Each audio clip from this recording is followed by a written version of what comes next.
From our State House studio in Montgomery, I'm Todd Stacy. Welcome to Capitol Journal. It was legislative orientation time in the State House this week. All of the state's 37 newly elected lawmakers gathered in Montgomery for a series of meetings and training sessions meant to educate them on the policies and procedures of the Alabama Legislature. Governor Kay Ivey welcomed the new members at a lunch and offered them encouragement and some advice for their new roles. Ladies and gentlemen, members of the legislature, be on time, show up, and be informed. Your opportunity comes with a great deal of responsibility. And if there's one thing I'd like for you to take away from today is, and never lose sight of, is that you were elected by the people of Alabama to serve the people, not yourself. You have entire communities relying on you to do what's in the best interest for them. And believe me when I say that they will hold you accountable for every decision that you make. And it takes a special kind of individual to be an effective lawmaker. There are many, many nuances to the job, and it doesn't matter if you're a freshman legislator or the governor. You must always be willing to learn. And as we head into your first legislative session in March, you are very fortunate to have folks like Senate Pro Tem Greg Reed, Senator Bobby Singleton, Minority Leader Anthony Daniels, and soon-to-be Speaker Nathaniel Ledbetter, and so many others who are more than willing to help you find your footing. And all you have to do is ask. Several veteran lawmakers, including those in House and Senate leadership, took part in the orientation meetings to offer their advice and answer questions about how to be successful in the legislature.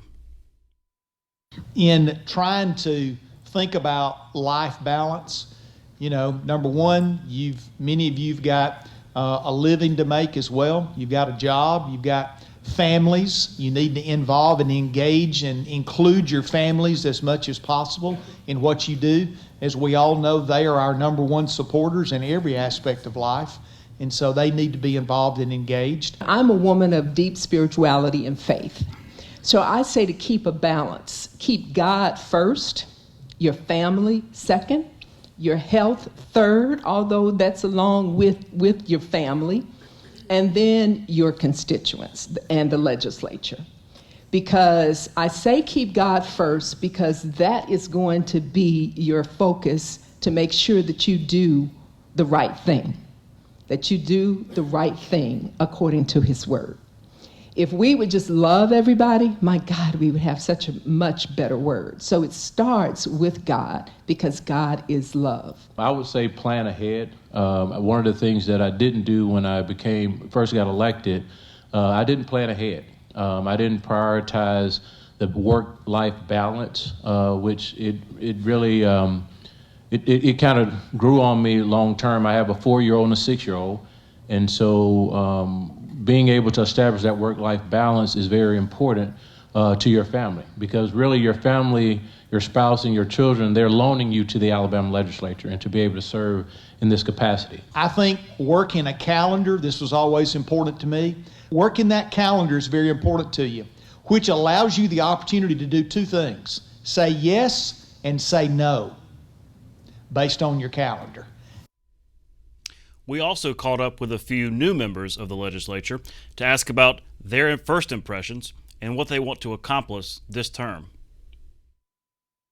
Excitement, it's sort of like I'm ready to get started. We've been talking about practice, and I'm ready to play the game. Yes. What are some of the issues that you ran on? What are some of the issues that are important to you and the people who sent you here? Education, being a former teacher, special education teacher, education is huge. Also community development as well as economic development as well. I was mayor of Tuscumbia for 6 years. Let me start there. You were mayor of Tuscumbia. What did you learn in that role that you'll be employing in your new role as a state lawmaker? First thing was expectations. I'm a businessman as well, but government moves much slower, and that is the first thing I had to learn. But it's also a good thing, because you get an idea and you push through without thinking of the ramifications. So it's good to be slow. Make sure you cover all the bases before you move forward with it. So I'm okay with slow. Sometimes it's frustrating, but that was my first expectation. And it's going to be the same in state government as well. We're used to saying, hey, I want this and that, and I get it fast. That's life, right? For us as Alabamians and Americans, everything happens quickly. But in government, it just can't. It's just more dangerous to do it that way. And it is efficient. It's just at a different level, but it's a more secure and safe level.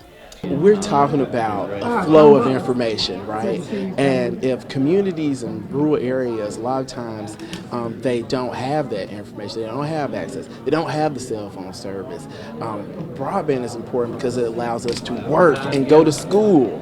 It affects education. It affects our rural hospitals as well to be able to provide critical care.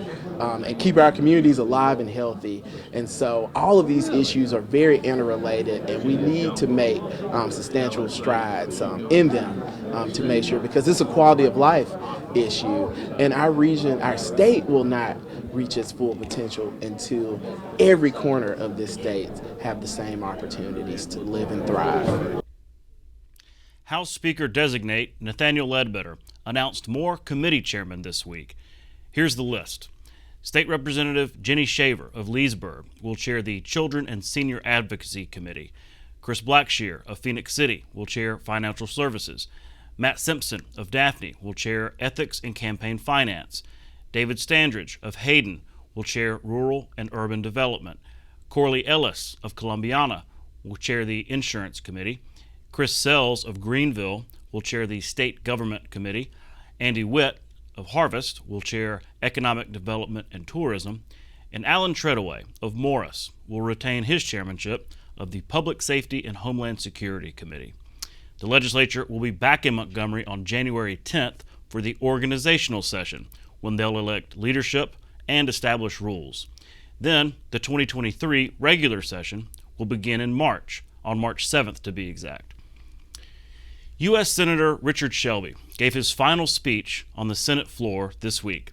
Shelby has served 44 years in Washington, first elected to the House back in 1978, and then elected to the Senate in 1986. In his farewell address, Shelby thanked the voters for electing him over the years and stressed the importance of cooperation and working together between the two parties. I want to start off by thanking the people of Alabama, my home state. They put their trust in me for more than 50 years. It's more than I could ever wish for. And this has been truly here an experience of a lifetime, something I could have never dreamed. So as I look back on my years here this afternoon, a lot of it was at a time when we did things together here. We ate together.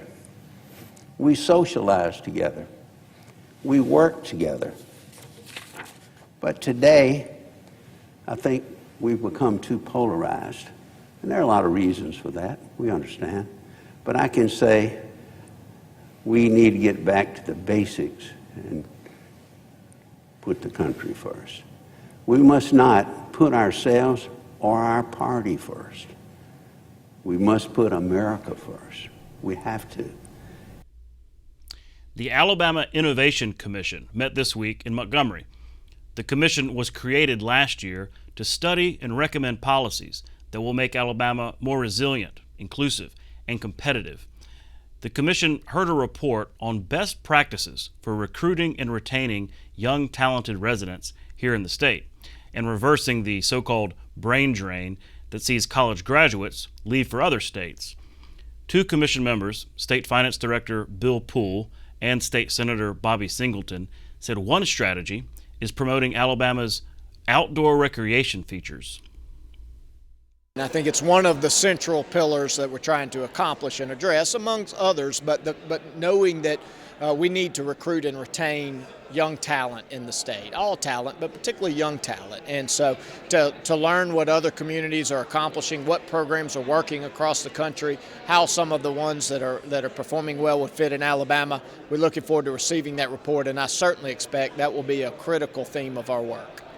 This is so important because when you start talking about some of those things that retain people in the state, outdoor activities are number one. Where's a better place in the Black Belt?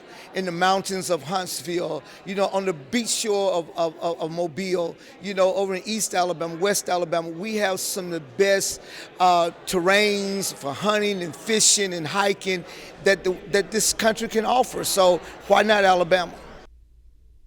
The issue of capital punishment continued to be a topic of discussion this week as Alabama's top leaders try to rectify the issues that led to 3 failed lethal injection attempts in the last year. Governor Ivey sent a letter to the Alabama Supreme Court asking them to provide a longer window in which executions can be carried out by corrections officials.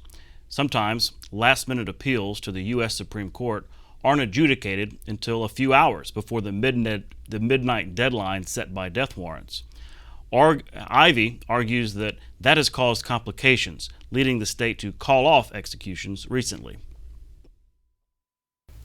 There's no secrecy involved. It's just simply a review process. And part of that review has led to us to send a letter to the Supreme Court of Alabama asking for a change in the dates or the time for executions to give them more time.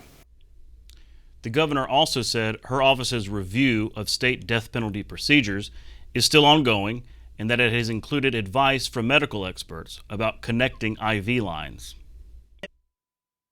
I know they've gotten some additional medical personnel on board to either participate or give advice, etc. So that's certainly a concern, and they're working on it. The conversation over Alabama executions has anti-death penalty advocates calling for the state to do away with capital punishment altogether. As Randy Scott reports, the state's Attorney General is adamantly opposed to that idea. Talk about executions across the country and in Alabama has been on the rise. One person who has something to say is Gary Drinkard of the groups Witness to Innocence and Project Hope to abolish the death penalty. I was locked up on death row in Alabama for right at 5 years for a crime I didn't commit. Drinkard's case landed him on death row. I really thought Alabama was going to kill me. He got an appeal, and the verdict was overturned. After his release, Drinkard started working with groups whose goals include working to stop executions across the country. It's signs for a moratorium, in my opinion, across the board, because if you can't, the reason why they got away from the electric chair is to kill somebody more humanely. I mean, if you're killing somebody, you're killing them.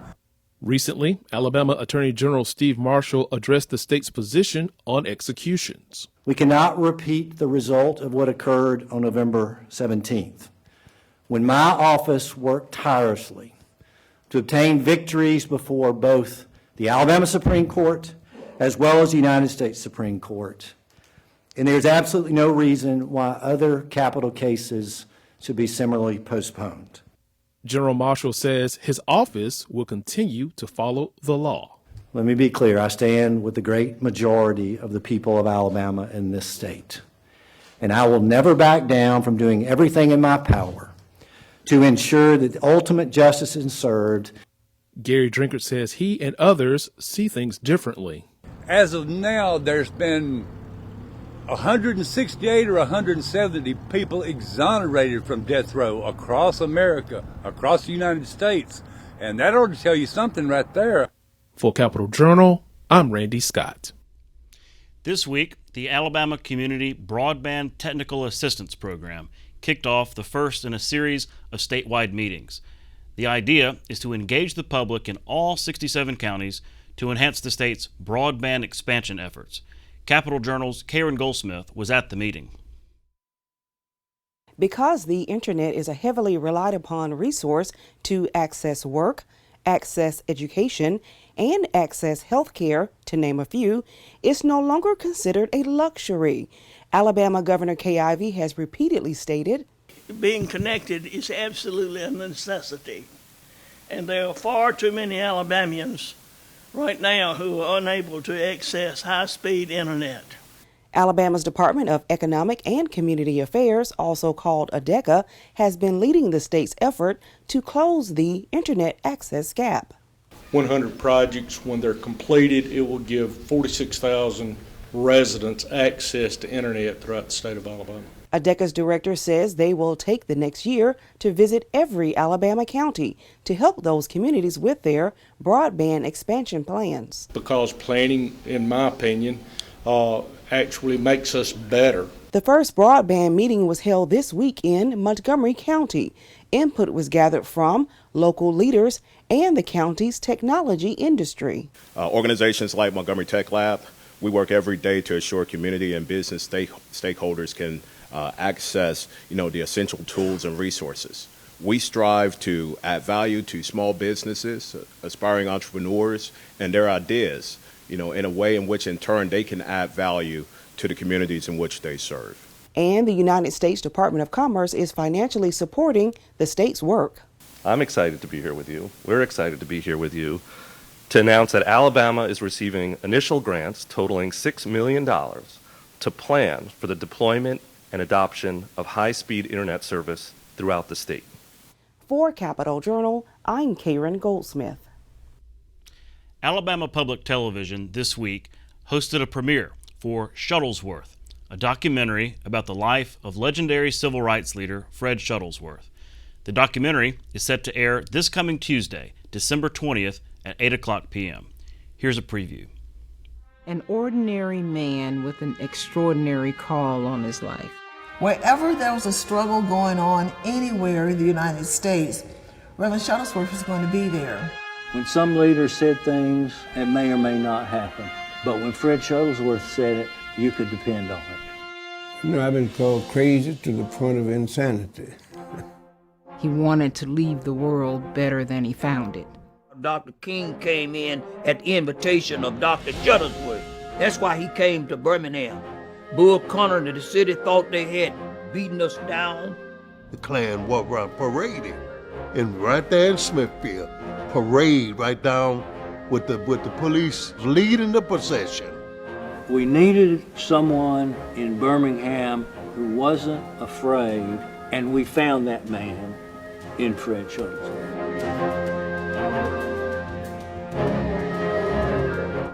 Wow.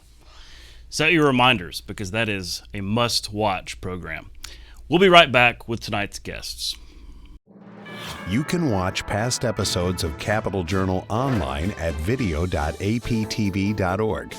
Capitol Journal episodes are also available on APTV's free mobile app. You can also connect with Capitol Journal and link to past episodes on Capitol Journal's Facebook page. And you can listen to past episodes of Capitol Journal when you're driving or on the go with Capitol Journal podcasts. Next, I'm joined by State Representative Rex Reynolds of Huntsville, the incoming chairman of the House Ways and Means General Fund Committee.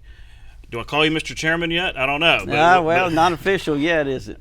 I guess not, but in any case. But the work has begun. Yeah, well, thanks for coming on the show. Congratulations. You were named by incoming Speaker Ledbetter as his choice for the chairman of the House General Fund Budget Committee. So congratulations. Thanks, sir. I appreciate that. What made you decide to pursue that role? It's a key role in the legislature, but what made you decide to go that route? It is. Well, I think the right wording is I didn't pursue this position. I think that was something Ledbetter had approached me with, and we had a lot of conversation, a lot of thought. Had brought some other people into that conversation as well. And when you got good leadership, like Nathaniel Ledbetter, been blessed to work with him, and I certainly appreciate his confidence in putting me in this position. And I'm going to step up and help him as part of his leadership team. Now, the good news is you'll be inheriting a surplus. Absolutely. There was, I guess, the tax receipts from this past fiscal year were up in the general fund more than 2%, 10% in that range.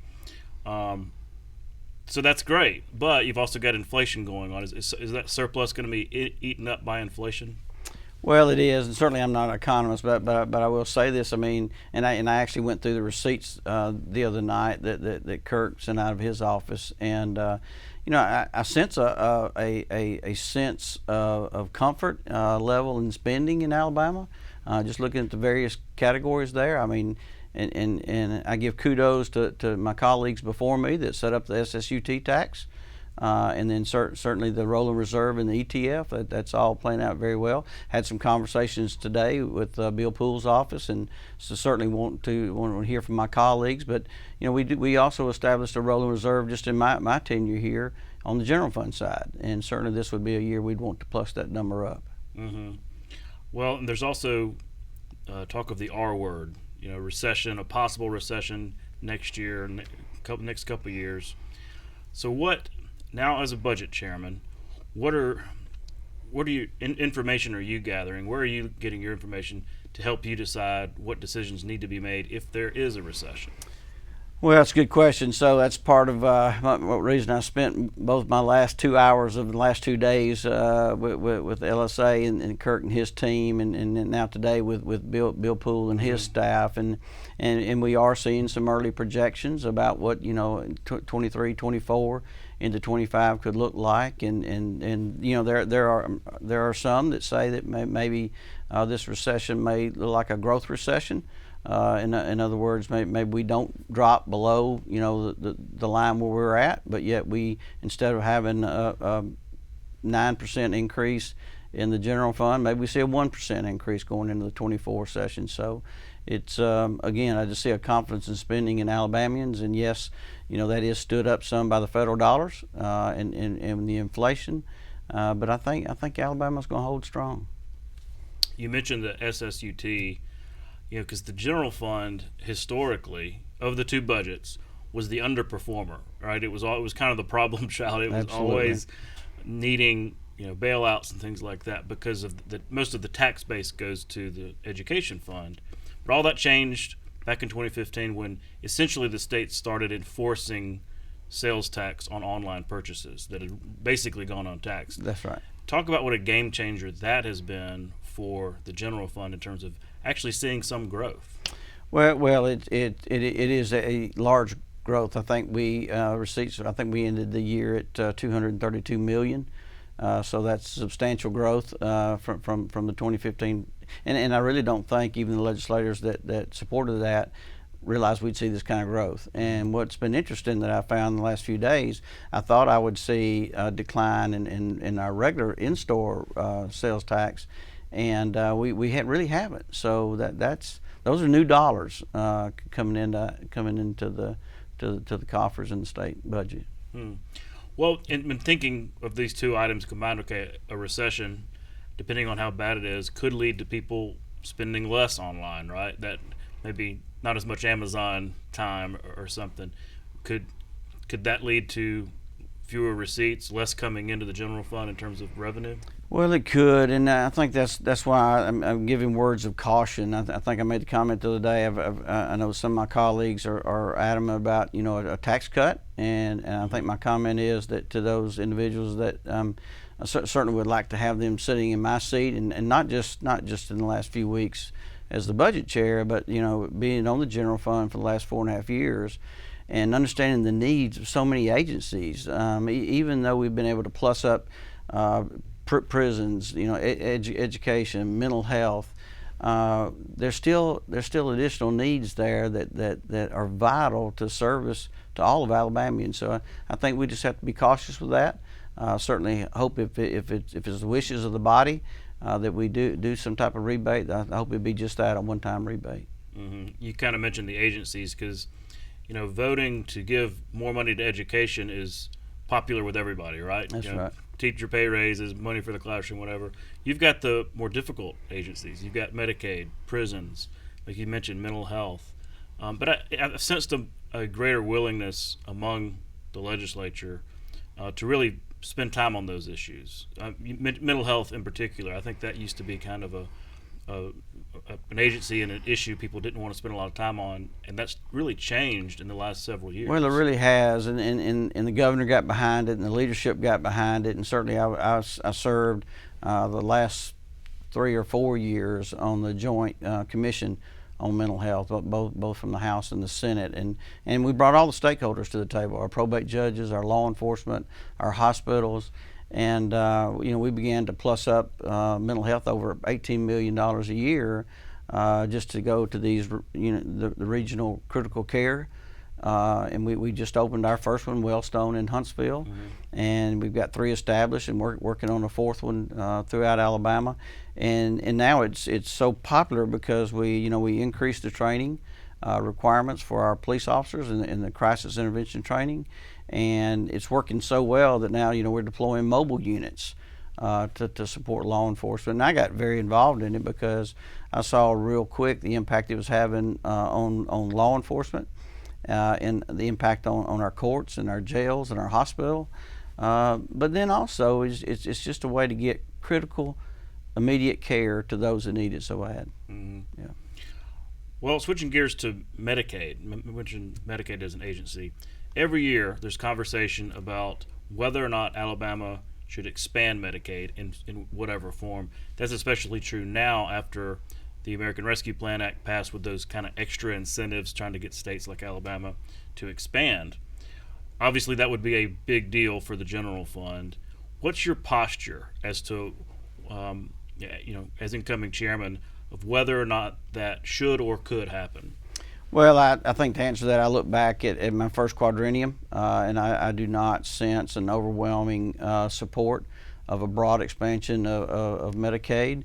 But I've said this publicly already that it's okay for us to have the conversation and begin to look at small pockets. We did that last year. We did a small expansion to assist our ambulatory services in Alabama, and I think that was of great benefit. So I've obviously already had meetings about some of those small pockets. So I'm not going to be afraid to sit down and have the conversation, but we'll have to weigh that out cautiously. Mm-hmm. And also prisons. I mean, this is a perennial problem, right? Is finding enough money to pay officers enough to keep that staff going. Is that going to be an ongoing issue going into this next session?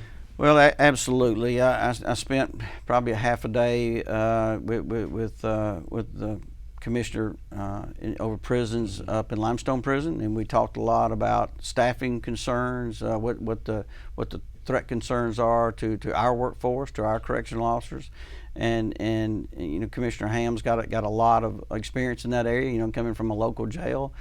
Same problems, just at a bigger capacity, and so it was good to hear his needs. We have been plussing him up. We as you know, provide some incentives to try to retain the workforce, and we've got to look at that. He made the comment that he was competing with law enforcement agencies in Alabama, but almost we aren't, because looking at the average pay of our average police officers in Alabama is now up to almost $50,000. So I think we got to focus on those things and make sure that we've got the capacity to hire quality employees in there, and then part of it is a bricks and mortar fix, right? And we're certainly working on that. We want to do workforce development, with these inmates that are set to get out, but we've got to have a good conducive area to perform that training. Mm-hmm.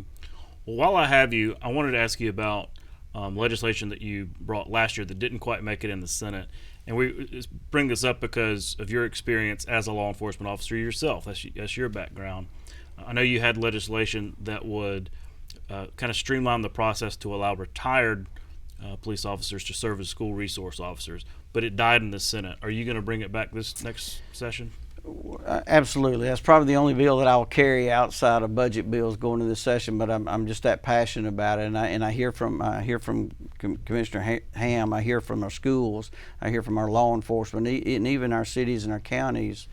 It's a return to work bill. It's increasing the post-retirement return to work salary. Mm-hmm. My bill would carry it to $52,000. It currently sits at $37,000, and I think we'll be able to recruit some much needed experience and qualified workers back into the workplace. And for a small city to hire a retiring officer from say a larger city, you get an A-post certified officer to come in there for a quarter of what you would pay a full-time police officer. So I think it's huge value, and I think it's a good tool to increase the number of SROs in Alabama. Well, and I just know that I hear from viewers and parents all the time that that's a school safety in this environment in this day and age is a real concern for parents. It really is. And educators. Well, we're out of time, but again, congratulations on your selection, and thanks for coming on the show. All right, thanks, sir. Appreciate it. We'll be right back. You're watching Alabama Public Television.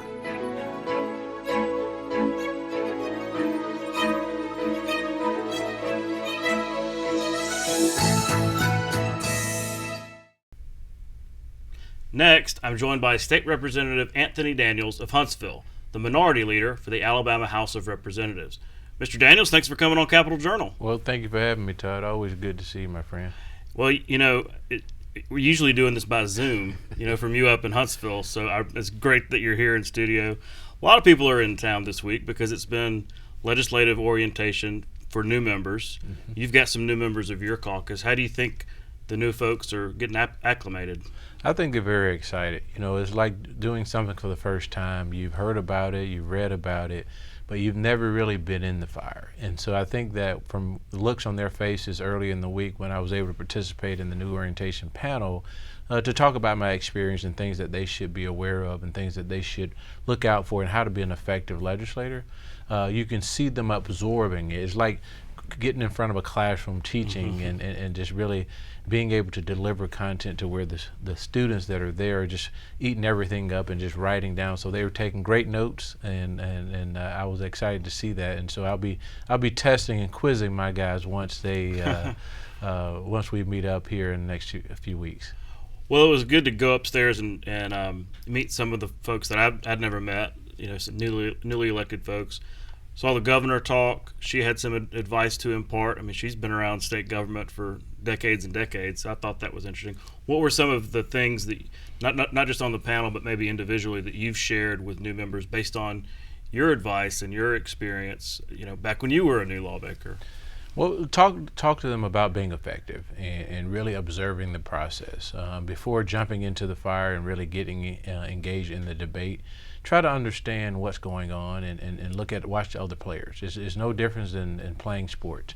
I'm trying to give them the film so that they can understand how to be able to play once they get in the game. And so I think for me, as we prepare for the legislative session, we're taking them through a number of exercises to kind of help them understand that, but also making certain that they understand that, hey, it's important to be a subject matter expert in certain areas.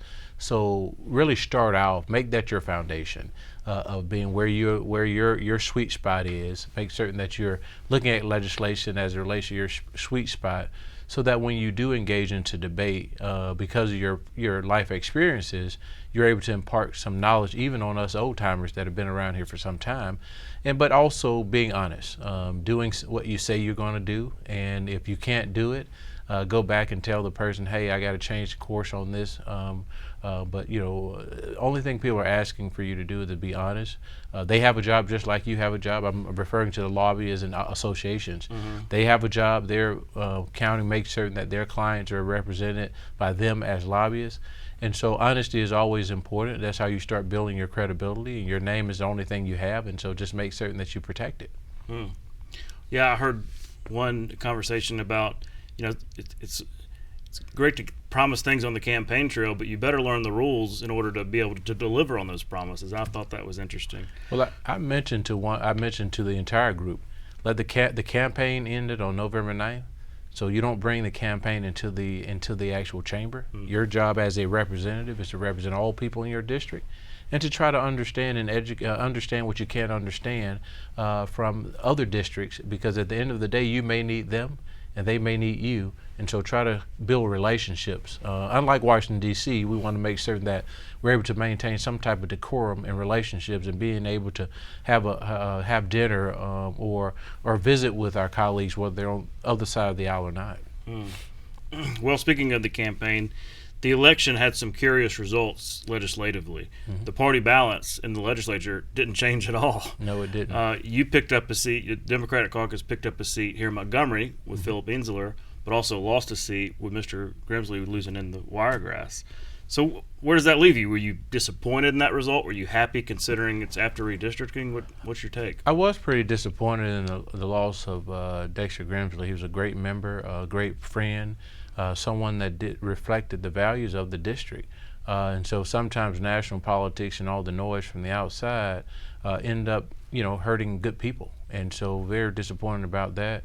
I thought he ran a phenomenal race, but I think that infrastructure is important. Having local county party infrastructure, having state party infrastructure, and having a broad, mature infrastructure around you, you can do whatever you can as a candidate, but at the end of the day, you got to have help. And the caucus itself or the candidate themselves, that you can't, that's not a recipe for a long-term sustainable success. The numbers was almost exactly from the presidential cycle, where Donald Trump got 55% of the vote, I think, to about 40-something percent of the vote. And so I think what you saw is a reflection of almost a similar result. The other thing is Dexter's district was redrawn to where he had a significant number of new people that weren't as familiar with him from being able to call him and get things. So they didn't know him at all, and so that was very disappointing. That, but you know, his body of work spoke for itself, and so I was disappointed there. Of course, North Alabama, I think that there was a disappointment there. Some of our folks fell short, but they ran they ran strong races, and so I'm really proud of the races that they ran, and look forward to really engaging them long term. But I think all in all, we didn't lose anything. Other states did. States with a party infrastructure, local and county party infrastructure. I mean, state and local county party infrastructure, and a lot of money at the top of the ticket.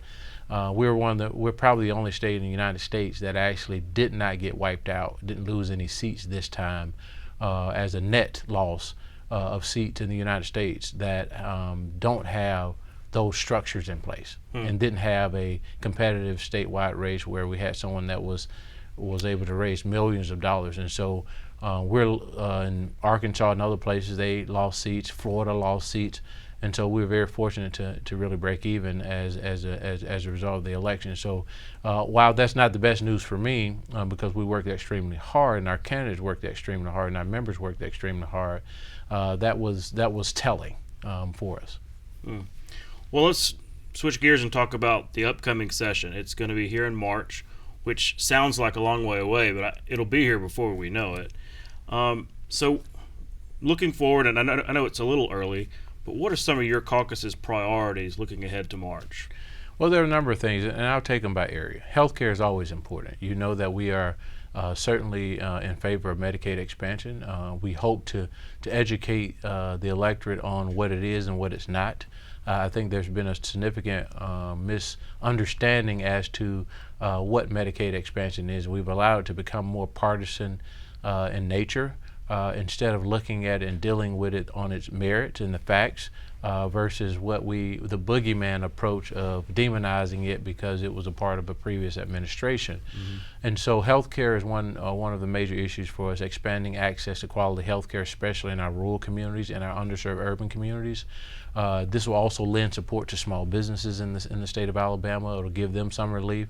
But the misunderstanding about the expansion of Medicaid is that it's a working class Medicaid program. It's health care for individuals that are working. And so I think that's something that folks really don't understand.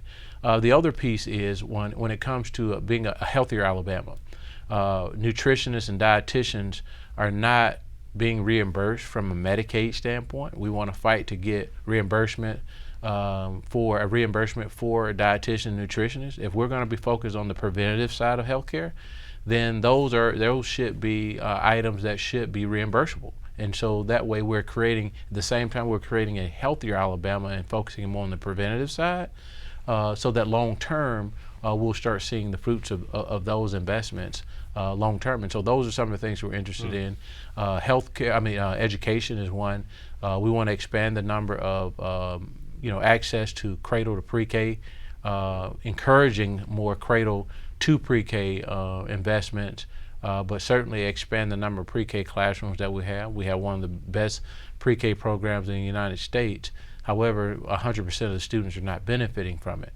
And we can do a mixed delivery system. If there's a church with a daycare, with a program, we want to be a partner as a state. We want to be a partner because our children need that exposure early on. If we're going to be competitive domestically and internationally, we have to make certain that we're making those investments. And it also takes care of child care.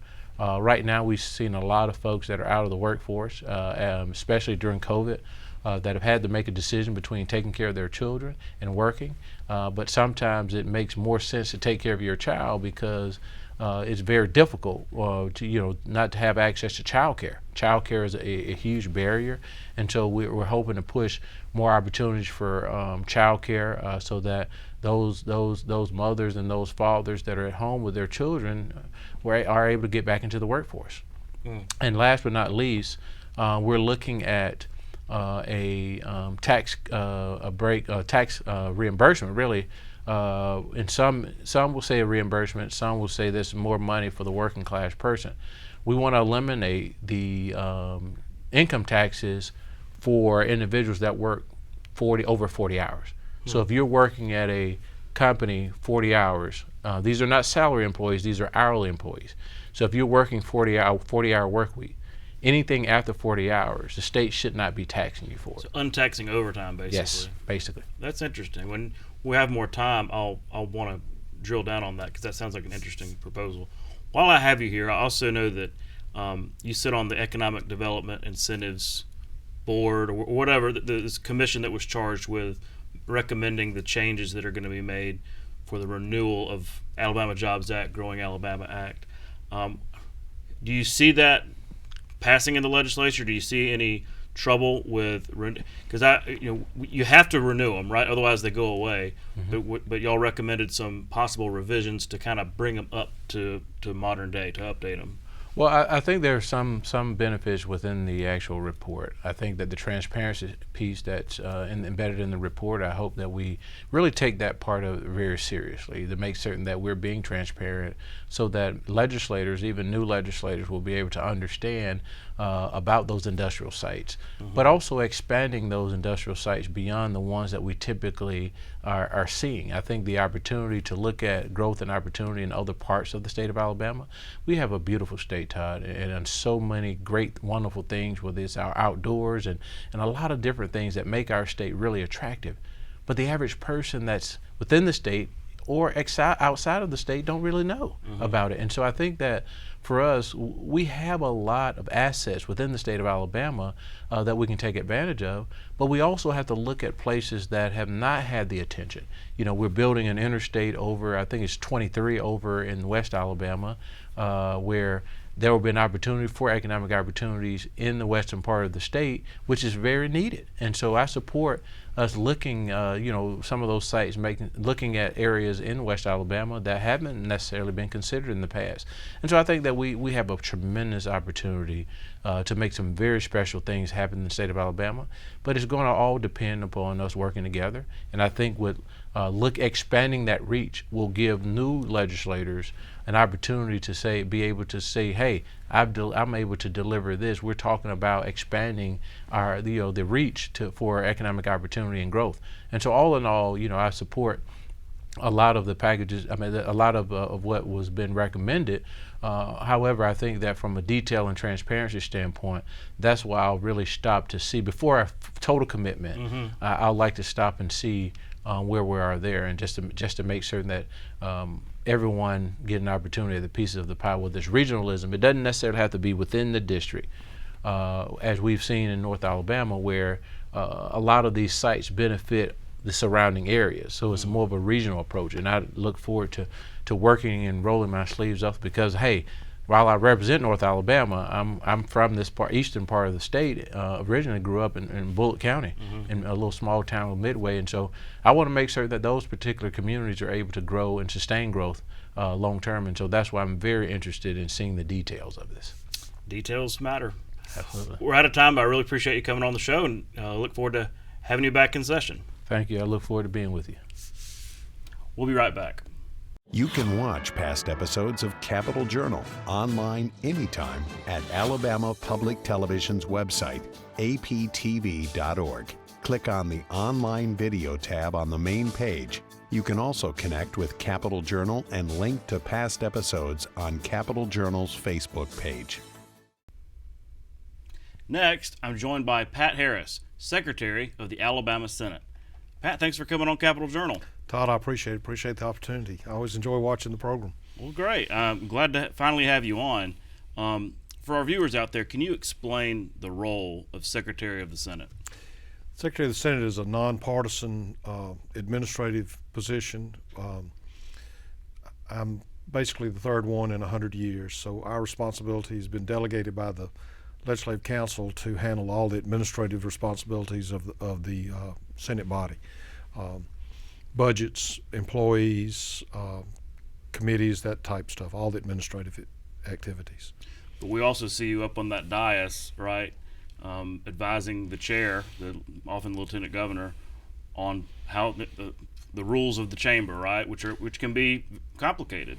They can be very complicated. Alabama is one of the few states that do not use, that write their own rules every quadrennium. So the rules are based on precedent, based on the Constitution, based on Alabama statutes, and so often there's so many questions about how procedure works and how those rules apply to the situations we're in.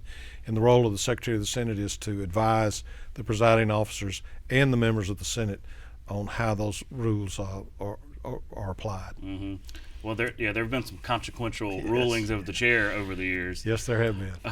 Well, we just had legislative orientation this week, so Yes. the new members of the legislature were in the building, kind of getting learned up, if you will, on procedure, on the building itself, on how to interact. You've got 5 new senators upstairs. Yes. How do you think orientation went? Do you think they're getting their sea legs? I think it went really well. For years, we did an orientation in Tuscaloosa. Then we moved it back to Montgomery, which is much better. And it's just as simple as knowing where their offices are, knowing where the bathrooms are. Those simple matters. Plus, it also lets other agencies, state agencies, legislative agencies, such as the Examiners of Public Accounts and all the agencies in LSA, LFO, Physical Office, and the Drafting Office, have an opportunity to meet and them ask questions here while we're all here in Montgomery. Mm-hmm. Well, yeah, those are the people that are going to be giving them the reports and writing the bills and all that kind of stuff. Very important to get acquainted.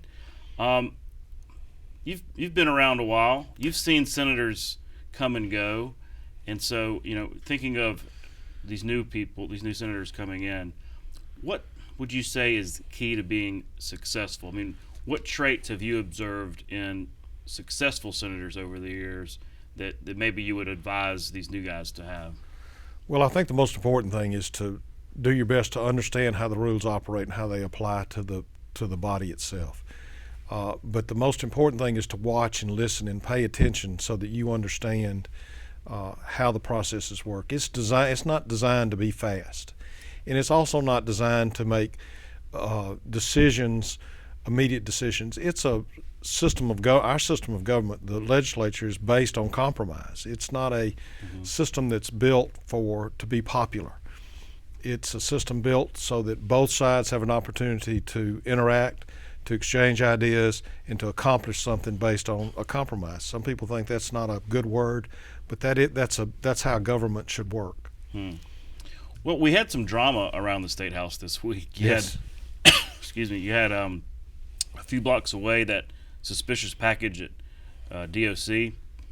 And then just behind the building, we had this car on fire. Kind of a spooky day. Is that why we saw kind of an increased security presence? I think it is.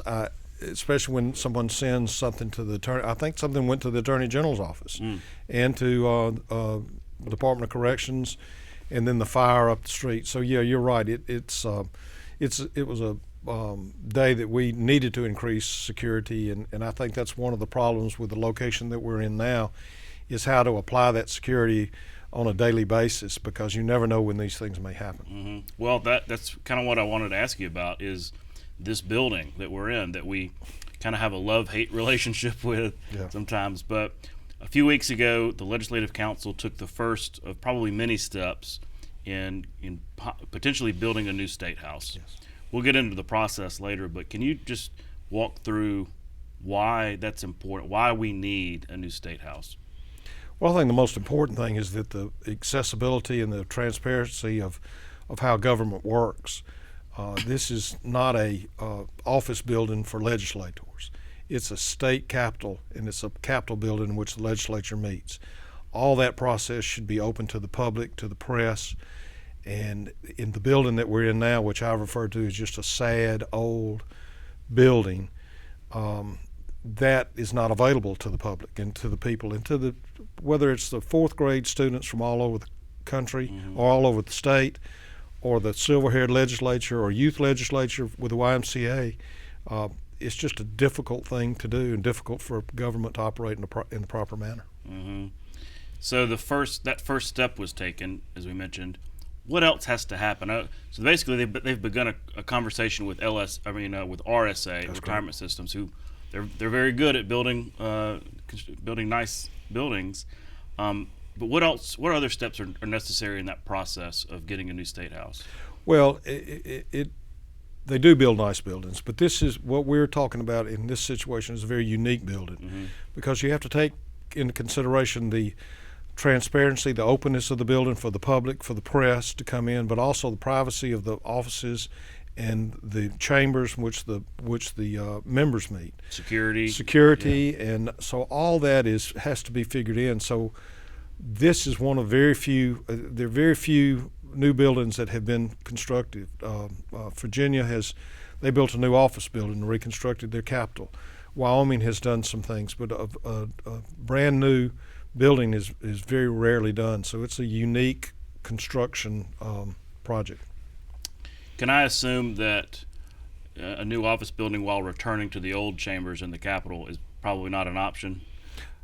No, it's not an option. Simply, if for no other reason, it's for the fact that you can't wire the Capitol building for all the IT, all the advances we've made in the process and all of that. It's not available in the old Capitol building. What do you think would make sense location-wise? I know there's a parking lot right next to us. There's a parking lot behind us. What would make sense location-wise? Well, I think that would be kind of a decision that RSA would make on theirs, but within this Capitol complex would of course be where we would want to be. We would not to be what I guess you could say off campus, because we feel like this is the seat of state government. I think it's important for the city of Montgomery as well as the state of Alabama to have us all located in one area. Sure. Well, anytime this subject comes up, it's kind of politically fraught, right? And I kind of blame myself for a little bit of that because I broke the news about the State House money being in the COVID plan, the CARES Act plan, which it shouldn't have been, but it kind of dusted up the political issue again. And by that I mean nobody wants to take the vote to spend money on a new State House because there's just that perception that they're building a Taj Mahal for themselves. So with this process with Legislative Council, could we possibly avoid that one vote where it's all people are worried about getting beaten the election, because it truly is a need, and can we dispel with that political issue? Well, it's a good red meat issue for people to claim that the members of the legislature are building themselves some kind of fancy offices, which is way far from the truth, because this is the people's building, and most of the people, to be honest with you, that will use this building have not even been elected yet. So you're talking about a 2, 3, 4 year project. So some of the people that we would ask to support, legislators that we would ask to support this project, probably wouldn't even be here. So they're not building themselves a new office. You have to understand that it's a people's building. I mean, you look at the U.S. Capitol, and the Capitol that we have here in Alabama's lasted 258 years or 54 years. So that's what we're looking to build. But of course, it's a red meat issue, and people like to point and like to say, and this is you're doing this for yourselves and you're wasting money. But that's politics, and that's the atmosphere we find ourselves in. Well, you're right about the U.S. Capitol and having worked up there, and the way they built that visitor center. I mean, it is super easy to go and to access that building and to see the history. Super hard here. It's just so I would invite anybody that would be a critic of the plan to build new state houses, just come down here and see it for yourself. Well, Todd, we probably have run 14,000 school kids through down here a year, and when we're in session, it averages about 3,000 a month. So, and they're in the stairwells, walking up the stairwells. They're crowded in the chambers all together. They can watch and see, but there's no way for them to really understand what's going on down there, because the tour guides or whoever explaining what's happening can't do it in that situation. we've had hot button issues in committees, and where the public can't get in, they have to stand in the hallways. Then the fire marshal comes through and says, these people can't be in the hallway like this. So, excuse me, it's all a matter of being able to, the accessibility of being able to see how government works. Silver-haired legislature, we don't got all these older people that come in and want to participate in their government, have nowhere to park. The youth legislatures that come up here on Thursday nights, it's hard for us to provide security for them to come in and out. So it's not just a member of the legislator's office that we're constructing. Mm-hmm. Well, we're out of time, but I really appreciate you coming on the show and explaining some of these issues. Yep, glad to do it, Todd. Thank you very much. We'll be right back. Created by the U.S. Congress on May 18, 1933, the Tennessee Valley Authority, or TVA, is the nation's largest public power company and a world-renowned regional development agency. It operates hydroelectric dams and coal-fired and nuclear power plants in northern Alabama and other southern states. TVA also manages the Tennessee River for flood control, navigation, recreation, and water quality. That's our show for this week. Thanks for watching, and thank you for supporting Capital Journal as a viewer for my first year as host. We won't have a show the week of Christmas and New Year's, but we will return Friday, January 6th at 7:30, right here on Alabama Public Television. On behalf of our Capital Journal team, have a great holiday season and a Happy New Year.